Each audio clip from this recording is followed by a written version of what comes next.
Okay, so we're on section 2.7 notes, parent functions and transformations, and we're going to talk about this transformation and then we're going to graph it, okay? So the first thing I want you to be able to do is I want you to look at the equation. Is it a constant? Is it a linear? Is it an absolute value? Or is it a quadratic? That's the first thing you should be able to tell me. Looking at this equation, linear, constant, quadratic, or absolute value?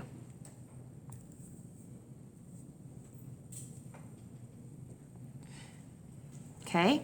Does it have absolute value signs? So it's not absolute value. Is it just y equals a number? Y equals one number. Then it is not a constant. Does it have something squared on it? Then it's not a quadratic. So what does that leave us with? Linear. So it's a linear transformation. So that means it's going to look like a line. Okay? Good morning, teachers. Now, what does the 32 mean? So the 5/9 is just going to tell us how steep it is. So when we look at the 5/9, it's going to tell us, so for a line, that number in front, because we talked about that, if you watch my video on the review, if the number in front of a line, it tells you, so you got to think about the bigger the number is, the more like it's getting closer and closer to a vertical line. The fraction is you're getting closer and closer to a horizontal line. So the 5/9 tells you how steep it is. So for us in a line, that transformation doesn't matter. But it does tell us right here, this -32. What does that tell us? In a line, what would that tell us?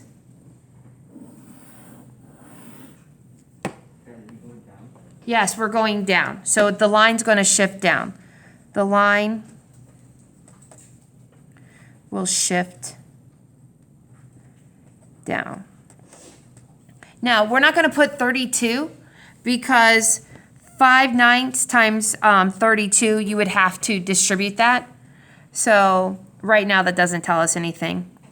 So can be used to determine the temperature of degrees, describe the transformation. So we know the transformation is linear, and we know that the line will shift down. Remember, you guys, the parent function is going to go through 0, 0. This line, and because that's positive, it's just going to be shifted down. And we know it's going to be shifted down because it's a negative inside. Okay? So CX just means Y equals, and we're going to distribute this 5/9 right here. 5/9 x minus 160 over 9. And how I got that is I did 5 times 32 is 160, and then 9 times 1 is 9. Okay, now, you guys, if we can estimate, what's 160 divided by 9? It's probably going to be a pretty big number. It gives us 17.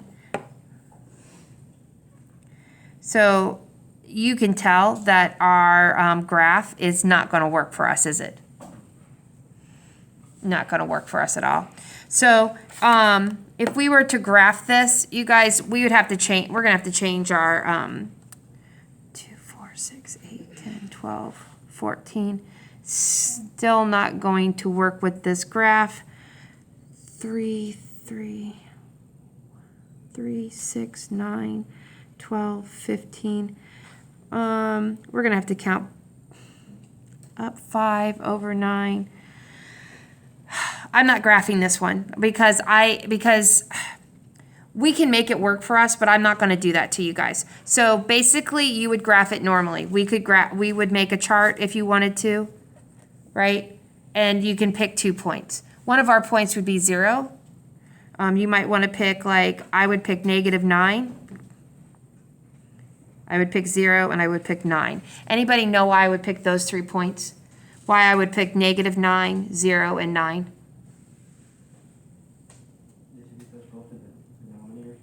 Yes, because the denominator is 9. These are going to cancel out. You're left with 5. 0 cancels this out, and 9 cancels out. I'm always going to pick, if I have a fraction as my slope, I'm going to pick the denominator as a point, because then that way they can cancel out. Because 5/9 times -9 is going to leave you with -1, and that leaves you with -5. So I'll just show you.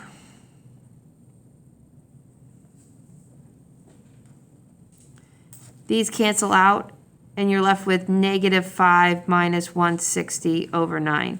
And that was horrible. 5/9 times 0 minus 160 equals 0 minus 160 over 9. And then finally 5/9 times 9 minus 160.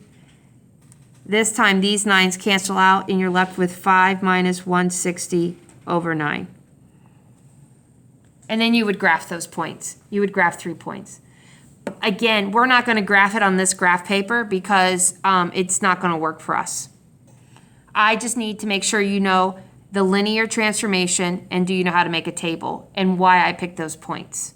That's what I would do.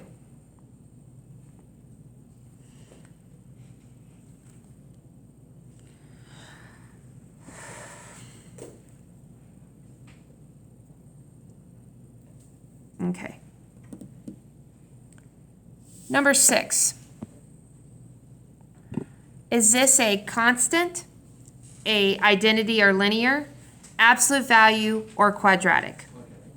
It's a quadratic, so bless you. Quadratic is y equals x squared. That's the parent function. So what we have to decide is, what did we do to the parent function to get it to shift this way? Okay? So, first of all, did it move left, right, up, or down? It moved left, so that means we're going to have something inside the parentheses that's subtracting. And then did it move up or down? It moved down. I'm sorry, that should be positive. Because it moved left, it goes positive, and down it goes negative. So again, you said it moved to the left, that's why I wrote positive. And you said it moved down, so that's why I put minus. Okay, so remember, everything starts at 0, 0. So, where is the new vertex?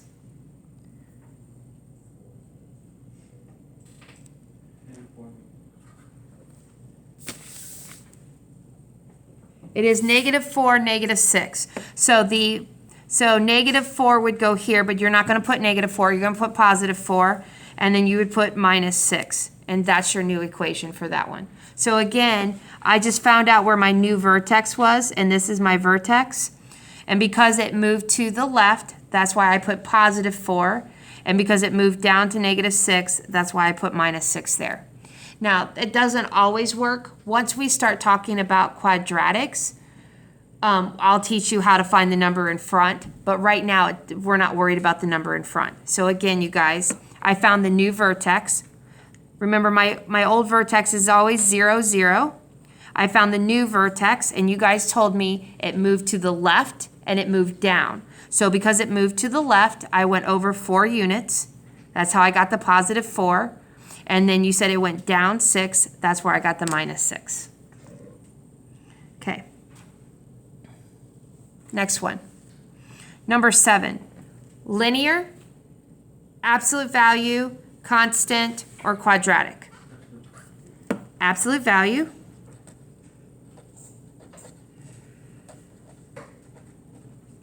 Y equals the absolute value of x. Okay? So, remember, everything starts at 0, 0. So, did we move left, right, up, or down? We moved to the right, so that means we're going to have an x minus something.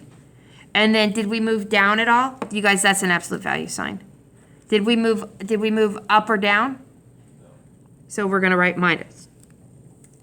Inside is always the opposite of what you do. Outside is always what you do. So outside is always up or down. Okay, so what is our new vertex? 5 what? Is it on that line? I believe it's 5 because it's between 4 and 6, correct?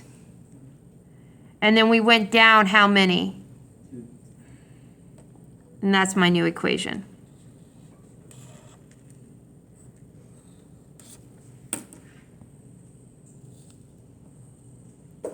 So again, you guys, we didn't graph this because it wouldn't fit on the graph, but we knew it was linear and we knew it shifted down because of the negative.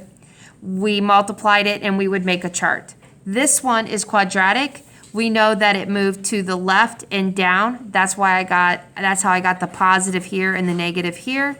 This one, it moved to the right and down. That's how I got the negative here because it moved to the right. And how I got the negative here is because it moved down. Remember, it's always the opposite of what you think inside. Inside, it's always the opposite.